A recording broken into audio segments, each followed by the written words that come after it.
Најпрво ќе се направи антикорозивна заштита на челичната конструкција, на целокупната челична конструкција на Милениумскиот крст. Исто така ќе се направи електрична инсталација и ќе се стави опрема на Милениумскиот крст. Ќе се демонтира и ќе се стави нов лифт, панорамски лифт со придружни простории. Исто така ќе се направи фекална канализација и санитарните чворови и ќе се реши проблемот со водоснабдувањето на крстот. Финансиските средства ги определува владата. Сумата, како што каже градоначалникот, е околу 70 милиони денари без ДДВ.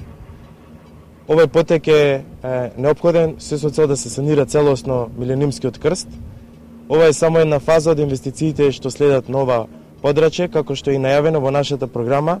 До 2018 година ќе биде изграден и вториот дел од жичницата, така да согласно програмата во 2018 година ќе има жичница од градот Скопје, тоа е негде во Капиштец, па се до тука до Милениумскиот крст.